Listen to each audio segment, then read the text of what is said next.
చిట్టెమ్మాస్ అందరికీ హాయ్. ఈరోజు కొంచెం కొత్తగా నార్త్ ఇండియన్ కర్రీ చేద్దామా?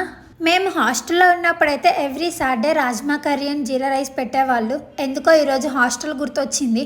అందుకే ఏమో ఈ rajma curry and jeera rice తినాలనిపించింది. మీకు తెలిసిందేగా, మనకి క్రేవింగ్స్ వస్తే ఆగుతామా? ఈ రాజ్మా వల్ల చాలా యూజెస్ ఉన్నాయి. మెయిన్గా చాలా మంది ఐరన్ డెఫిషియన్సీతో బాధపడుతూ ఉంటారు. వాళ్ళకి ఇది చాలా బాగా యూజ్ అవుతుంది. ఎందుకంటే rajma iron rich, fibre and protein content కూడా ఎక్కువగా ఉంటుంది. బరువు తగ్గే వాళ్ళకి ఇది చాలా బెస్ట్ ఫుడ్ అని నేనైతే చెప్తాను. ఎందుకంటే ఇది తిన్నాక స్టమక్ ఫుల్ అయిన ఫీల్ వస్తుంది. మోరోవర్ ఇందులో ఈజీగా డైజెస్ట్ అయ్యే ప్రోటీన్ కూడా ఉంటుంది.